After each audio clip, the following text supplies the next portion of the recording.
Steel City Sports back here today. We're ranking the top 25 NBA players of all time. This is a video that I'm sure will have zero controversy. I've done a couple other NBA ranking lists on this channel where I ranked the past 10 champions. That video had no controversy at all. And I also ranked the past 10 NBA MVPs. So now we're doing the top 25 NBA players ever. I wanted to do top 50, but it's just too difficult to do that many players. This list was already hard enough to make. And just for my criteria, I think it's really impossible to really narrow down what someone's criteria is because there's just so many things that factor in to your criteria, your ranking, whether it's resume, whether it's talent, whether it's leadership, whether it's just longevity. There's so many different things. So I really just think it comes down to your personal preference. I have my own biases for sure. I'm not going to deny that. I specifically have a bias on, if you played in the 60s and the 70s, I don't value what you did as quite as much because I think the talent level was not quite as high as it was in the after the three-point line was implemented. You can say that's unfair all you want, but it's my list. This is how I'm ranking it, just to let you know my bias is up front.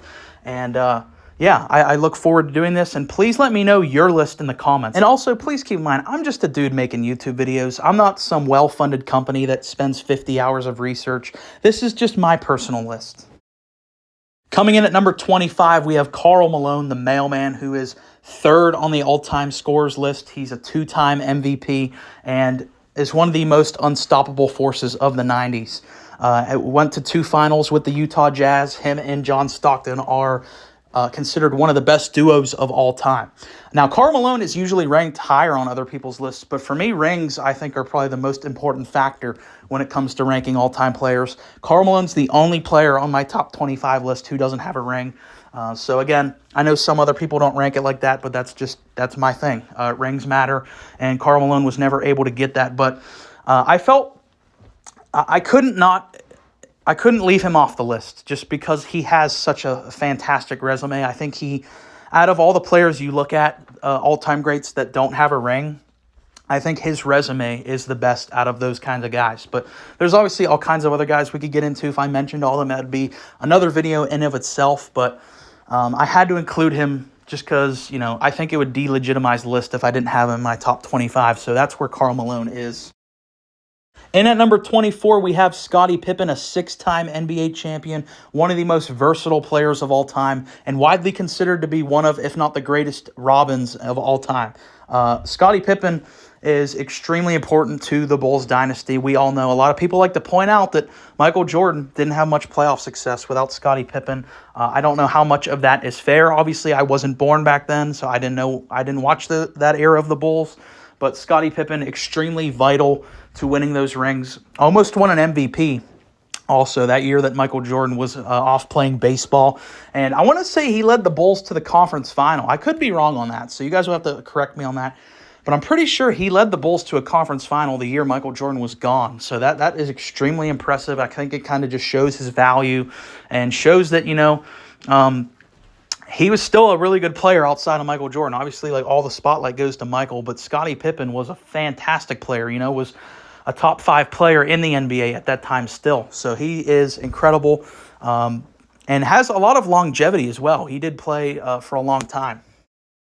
And at 23, we have Jerry West, an NBA champion and MVP. And although I'm not as big on the era he played in, he's the goddamn logo. He's one of the most iconic players in the history of basketball. And I feel like any top 25 list would just be incomplete without Jerry West on it.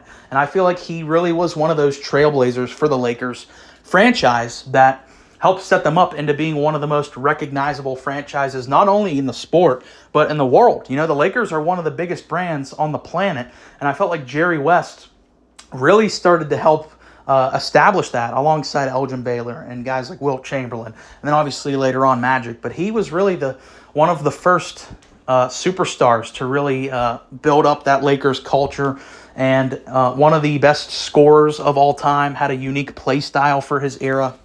And at 22, we have our first current player, Kawhi Leonard, who is a two-time NBA champion, two-time Finals MVP, and a two-time Defensive Player of the Year. One of the best defensive players ever, especially at the wing position. One of the most versatile players ever. Really got his start as a defensive guy, but I feel like he's morphed his game more so to the offensive side of the ball. He's had some really incredible playoff performances. Obviously, 2014, when he won the Finals MVP, that's kind of where he first blew up as a star and got a lot of notoriety for giving LeBron James a lot of trouble in that finals. And then, of course, 2019, I think he had one of the greatest playoff runs, at least in recent memory, where he ripped the soul out of the Sixers with hitting one of the most iconic playoff game winners in the history of the league, beating the reigning MVP Giannis and then defeating the Dynasty Warriors. I know that KD got injured, but still, Steph Curry was on that team. So I think, he's also unique in a way as well because it feels like, especially later in his career, like he just didn't give a shit about the regular season at all. I mean, he's one of those players that really just turned it up a couple notches in the playoffs. So it's kind of weird how his career's played out now, especially since he's gotten to the Clippers. But I think his resume just speaks for itself, especially just having the versatility that he did throughout his career. And at 21, we have Moses Malone. I feel like he's one of the most underrated legends of all time. Won an NBA championship in 1983 where he was the Finals MVP with the Philadelphia 76ers and is a three-time NBA MVP, one of the greatest rebounders of all time. And you also have to give him a ton of credit for his longevity. He played 20 years of professional basketball, especially in an era where it was probably the most physical era of basketball, especially the 80s, 90s where he was playing. And he lasted 20 years. I think that's extremely impressive, and I think he is one of the coolest nicknames ever. The chairman of the boards is so cool, and it just really fits. And he's also 11th on the all-time scorers list. And at number 20, we have Dirk Nowitzki, who is an NBA champion and NBA MVP, and I think one of the most revolutionizing players in the history of the sport. You look at what he did for big men and specifically power forwards and how he changed the play style, bringing them out beyond the arc. And you can also argue that he has one of the most impressive rings of all time. You look at the teams the Mavericks went up against in the playoffs that year. The second round, they went against the back-to-back reigning champion Lakers with Kobe Bryant on that team, obviously. The conference final, they played the Thunder and they beat them in 5 games. That was a very talented Thunder team. I know that they were young, but just the next year they were in the finals. Then in the finals, they defeat the Big Three Miami Heat with LeBron at the peak of his powers. So extremely impressive ring he got, and for his revolutionary play style. And I'm pretty sure he's like 5th or 6th on the all-time score list. If you know for sure where he is, please let me know. But I know he's very, very high. I think he's only one of 7 players in the history of the league to score over 30,000 points in his career. So obviously extremely impressive resume for Dirk. And at number 19, we have Isaiah Thomas, a 2-time NBA champion, 1-time Finals MVP, leader of one of the most iconic teams in the history of basketball, the Bad Boy Pistons, that repeated in 89 and 90. I think Isaiah Thomas, it's extremely impressive what he did for his size. You look at some of the teams that they beat. This was an era where the Showtime Lakers were still really good. The Celtics, they were definitely towards the end of their run, but that's another great team that was around that the Pistons beat. You had young Michael Jordan, obviously. They're kind of the Bad Boy Pistons are kind of infamous now for just knowing. People know that they just kicked the shit out of young Michael Jordan, but that's another guy they beat up on, and he was the leader of that team. One of the best floor generals in the history of the league. One of the best playmakers. The only reason he doesn't get a little higher is because he didn't play that long, and his prime didn't really last that long. So I think if he would have had a little more longevity, I would have probably put him a little higher, but definitely an impressive resume. And the fact that he impacted the game at his height, he's one of the best, players, I think, at that size ever. Because, like we said, there were so many guys in that era that were dominant that were a lot taller than Isaiah Thomas. You look at Larry Bird and McHale and Parrish on that team. Then with the Lakers, you, of course, had Magic and Worthy and Kareem, and you had MJ. All these guys are, 6'6" and up. And I think he was 6'1" or 6 foot, I want to say. I don't know exactly off the top of my head, but definitely impressive for the impact he left on the league. And at number 18, we have another current player, Giannis Antetokounmpo, the Greek Freak. He's an NBA champion, NBA Finals MVP, two-time NBA MVP, and a Defensive Player of the Year. So he already has a Hall of Fame level resume, and I think he's only 27 or 28 years old. So he still obviously has opportunity to add to his already fantastic resume. I think he is one of the most unstoppable forces in the history of basketball. You know, I would put him in that category with a Shaq or like a Wilt Chamberlain, where he can just physically take over any given game on both sides of the ball. I love his versatility, especially on defense. You know, the year he won Defensive Player of the Year, they were really using him in that free safety kind of role, and he's one of the just most athletic. I mean, he's the Greek Freak for a reason. He's a complete freak of nature. His build, and then, like I said, his resume is incredible already. And at number 17, we have Kevin Garnett, an NBA champion, an NBA MVP. You can maybe argue that Giannis already has a better resume than Kevin Garnett, but I'm just going to give him the slight nod for now. Kevin Garnett is definitely one of those guys who is extremely loyal to the team that drafted him. He spent 11 years in Minnesota, which I think if he would have left the Timberwolves sooner, he would probably be higher on this list because he would have probably had more championships. But you got to give him credit for that. I'm not particularly, I don't encourage NBA stars to be loyal to teams because teams will trade you the second they think it's the best move for them. So I don't really see the reason in being loyal to a franchise. But Kevin Garnett was that, you know, and he took some really, really bad Timberwolves teams to the playoffs.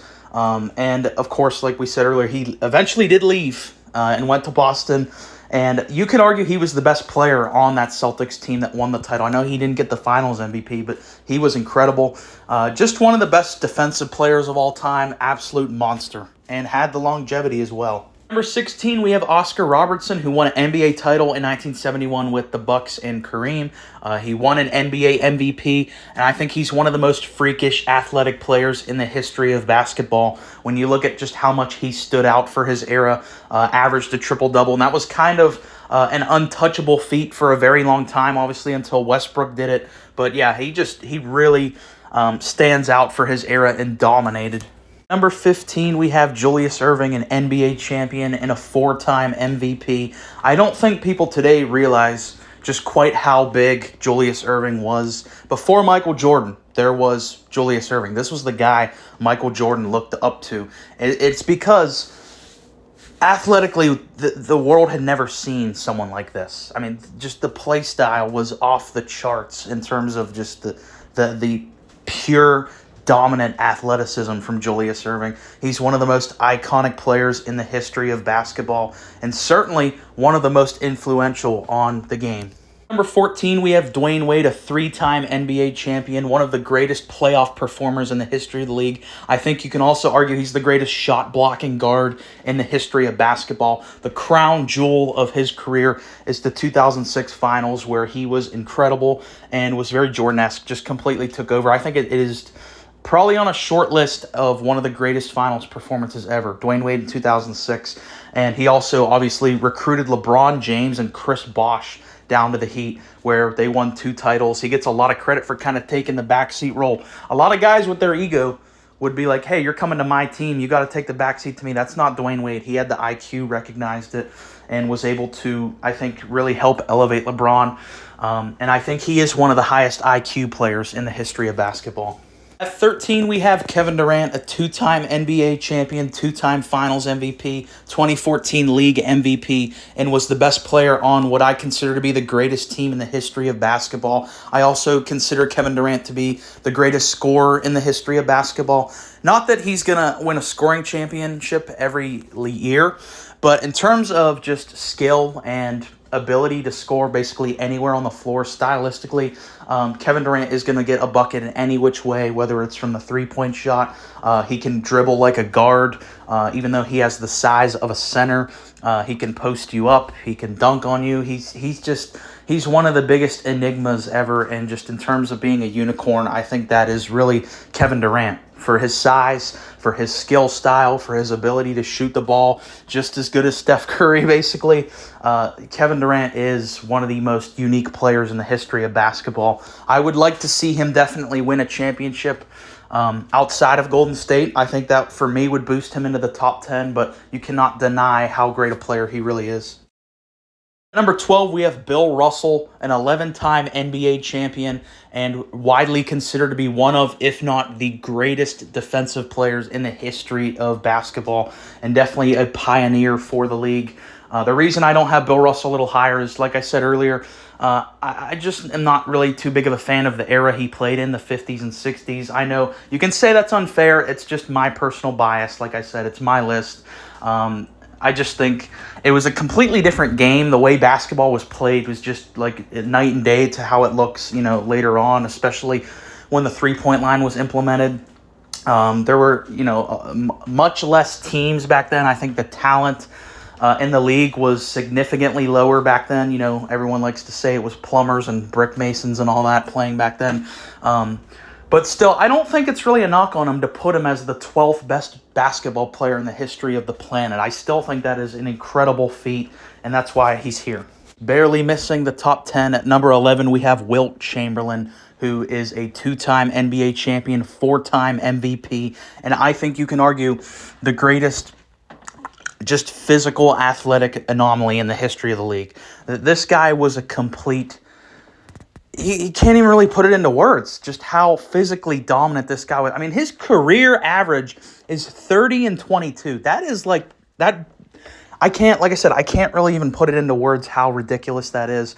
Some people might be kind of mad that I put Wilt Chamberlain over Bill Russell, but I just think that he was a better player than Bill Russell overall. Bill Russell has the better resume, but just in terms of talent, in terms of physicality and athleticism, I think Wilt Chamberlain was a better player. I think if you swapped Wilt Chamberlain for Bill Russell on those Celtic teams, the result's basically going to be the same. So, again, I'm not trying to disrespect Bill Russell, but I'm just trying to highlight how great Wilt Chamberlain was. And, of course, still has that record for the most points scored in one NBA game, 100. I don't think it will ever be touched. I mean, some of Wilt Chamberlain's numbers are just stupid, how ridiculous they are. I mean, the guy averaged 50 points and 25 rebounds for an entire season. Kicking off our top 10, we have Tim Duncan, a 5-time NBA champion, 2-time NBA MVP. And it's kind of weird because I actually consider Tim Duncan to be one of the greatest defensive players in the history of the game, but he has no DPOIs, which I think is kind of crazy. But Tim Duncan, we all know, the big fundamental, probably the most boring player on this list in terms of his play style, but he scored a lot of points. The Spurs won a lot of games off of Tim Duncan and his boring play style, boring personality. But, the guy just did nothing but win.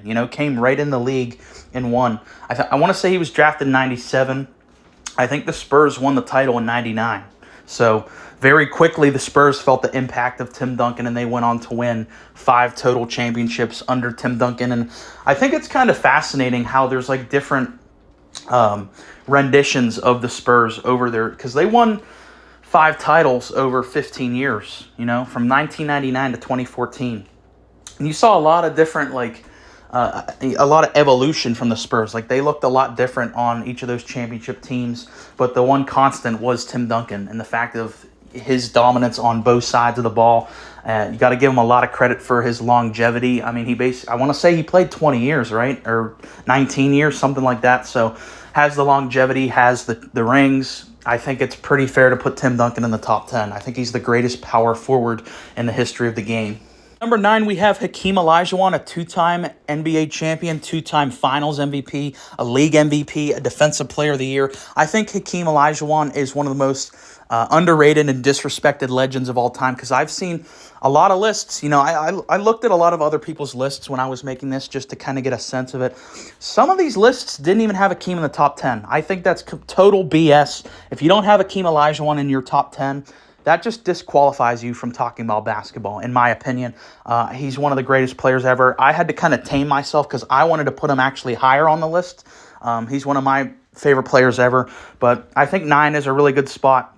for him. I mean, I think he's the most skilled post player in the history of basketball, one of the greatest defensive players in the history of basketball. The crown jewel of his career is winning the 1994 NBA championship with essentially like no help. Like, people always talk about some of the LeBron teams that he's taken to the finals, like especially the '07 Cavs team. Go look at the 94 Rockets team that Hakeem dragged to the finals and then swept Shaquille O'Neal and Penny Hardaway in the finals. And then the next year, Clyde Drexler comes to the team in '95, and they win it again. They repeat. So I think he's incredible. Number 8, we have Larry Bird, a 3-time NBA champion, a 3-time MVP, which he won consecutively, the last time that has ever happened. And I think he's one of the most complete players in terms of his offensive capabilities along with the defensive side of the ball. The thing that I also find fascinating about Larry Bird is his prime wasn't really that long. I mean, his prime is essentially 10 seasons. And when you look at some of the other guys that I have higher up on this list, their primes are like 15, 17, 20 years long. So I know he obviously had back issues, but just in terms of his play, I mean, he's the ultimate competitor, ultimate leader on the floor, and I think he just had very little flaws in his game. Number 7, we have Shaquille O'Neal, a 4-time NBA champion, 3-time Finals MVP, won a league MVP in 2000, is the most unguardable, unstoppable, dominant force in the history of basketball. He's part of the greatest, what many consider to be the greatest duo in the history of the league. Him and Kobe Bryant, I think, is the perfect combination of talent when you look at perimeter play from Kobe, and then, of course, the unstoppable interior presence that was Shaquille O'Neal, and obviously also went on to win another championship with Dwayne Wade and the Heat in 2006, where he was an integral piece to that team. And also for Shaq, he does actually have some pretty good longevity for the fact of the style of basketball that Shaquille O'Neal played. The fact that he was able to be so physically dominant for so long, I think, is impressive. I want to say he was drafted in 1992, and I would say he probably exited his prime around 2006-ish, when he won that title with the Heat. I would still say he was in his prime. He was definitely towards the end of it, but I'd still say he was in his prime. And then, of course, also defensive side of the ball, complete monster in the paint in terms of a rim protector. I mean, you could not do anything with Shaq. You couldn't move the guy in the post. I mean, he's just the most dominant force in the history of the league. Number 6, we have Steph Curry, a 4-time NBA champion, a Finals MVP, a 2-time League MVP, the only player in NBA history to be a unanimous MVP back in 2016. He's the greatest shooter in the history of basketball. The gap between Steph Curry and the second best shooter ever is the size of the Grand Canyon. I mean, you really cannot put into words how good he is at that, and especially people get hung up on the range Steph Curry hits these shots at, but it's also the efficiency. I think it's just as insane. Revolutionized the game of basketball in terms of the three-point shot. I think he's on a short list of probably top 3 in terms of most impactful players in the history of the game, just for how much he changed it, and has had just some of the most impressive feats for an individual player. He's broken the season record for threes like 35,000 times now. The crown jewel of his career is the 2022 NBA Finals, where he finally won a Finals MVP. I think he should have won the Finals MVP in 2015 already, but he actually got one in 2022. Leading that Warriors team, he had a good supporting cast. I don't think he had a great supporting cast. He didn't have any all NBA players around him, and led them to win the title that year. I think he had one of the best Finals performances in Game 4 of that Finals, where the Warriors lose that game. They lose the series, and he just went insane and took over. So he's here at 6.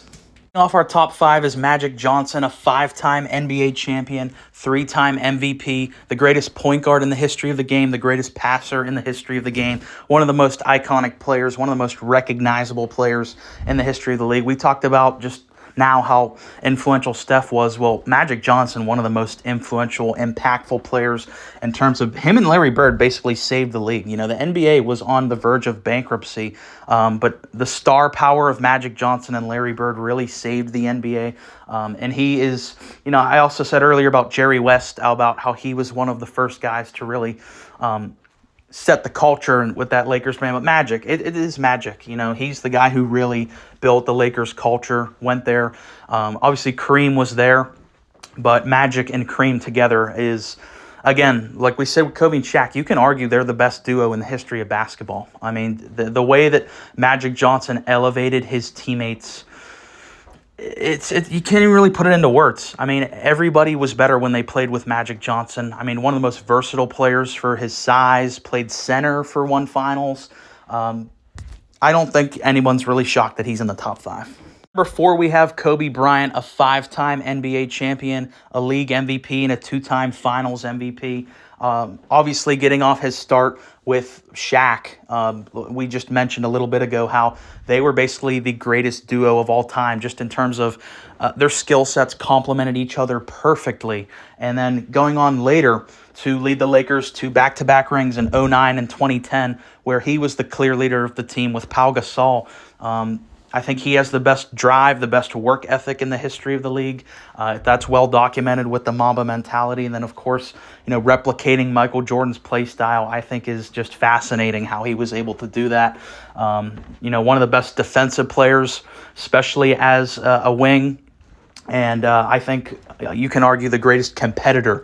Probably Jordan, but Kobe's definitely right up there as one of the greatest competitors in the history of the league. Number 3, we have LeBron James, a 4-time NBA champion, 4-time finals MVP, 4-time league MVP, and the all-time leading scorer. I mean, it's LeBron James. He is one of the most influential players, one of the most well-recognized people on the planet, and you can argue the most versatile player in the history of the game, just in terms of his IQ, his passing ability, his scoring ability, his ability to just physically take over games, especially in his prime. And I think he's really also come a long way as a shooter.